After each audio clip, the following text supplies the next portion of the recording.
നമസ്കാരം, പ്രവാസി മലയാളിയിലേക്ക് സ്വാഗതം. സോഷ്യൽ മീഡിയയിലൂടെ പരിചയപ്പെട്ട 13-കാരിയെ പീഡിപ്പിച്ച പ്രവാസിക്ക് ദുബായ് കോടതി ശിക്ഷ വിധിക്കുകയുണ്ടായി. 3 വർഷം തടവും അതിനുശേഷം നാടുകടത്താനുമാണ് ദുബായ് കോടതി വിധിച്ചിരിക്കുന്നത്.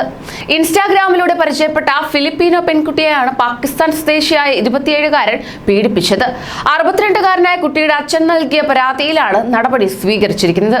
കഴിഞ്ഞ ഡിസംബറിലായിരുന്നു സംഭവം നടന്നത്. രാത്രി വൈകി വീട്ടിലെത്തിയ കുട്ടി ലാപ്ടോപ്പിന് മുന്നിൽ ഒരേ ഇരിപ്പ് ഇരിക്കുന്നത് കണ്ട പിതാവ് കുട്ടിയോട് കാര്യം തിരക്കിയപ്പോഴാണ് പീഡന വിവരം പുറത്തറിഞ്ഞത്.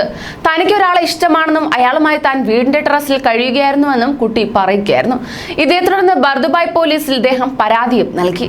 പോലീസ് നടത്തിയ അന്വേഷണത്തിൽ പീഡനത്തിന്റെ കൂടുതൽ വിവരങ്ങൾ പുറത്തുവരികയുണ്ടായി. ഒരു സ്വകാര്യ സ്ഥാപനത്തിൽ ജോലിക്കാരനായ പാകിസ്ഥാൻ സ്വദേശിയെ അറസ്റ്റ് ചെയ്ത് നടത്തിയ ചോദ്യം ചെയ്യലിൽ ഇൻസ്റ്റാഗ്രാം വഴിയാണ് താൻ കുട്ടിയെ പരിചയപ്പെട്ടതെന്ന് ഇയാൾ പറയുകയായിരുന്നു. വീടിന്റെ മുകളിൽ കൂട്ടിക്കൊണ്ടുപോയ സെക്സ് വീഡിയോകൾ കുട്ടിയെ കാണിച്ച ശേഷം പീഡിപ്പിക്കുകയായിരുന്നു എന്നും ഇയാൾ സമ്മതിച്ചു. കുട്ടിയും പ്രായം പോലും പരിഗണിക്കാതെയാണ് ഇയാൾ പീഡിപ്പിച്ചതെന്ന് ദുബായ് പബ്ലിക് പ്രോസിക്യൂഷൻ കോടതിയെ അറിയിച്ചു. കേസ് പരിഗണിച്ച ദുബായ് ഫസ്റ്റ് ഇൻസ്റ്റൻസ് കോടതി ഇയാളെ 3 വർഷത്തെ തടവിനും അതിനുശേഷം നാടുകടത്താനും ശിക്ഷിക്കുകയായിരുന്നു. കൂടുതൽ പ്രവാസി വാർത്തകൾക്കായി ഈ ചാനൽ സബ്സ്ക്രൈബ് ചെയ്യൂ.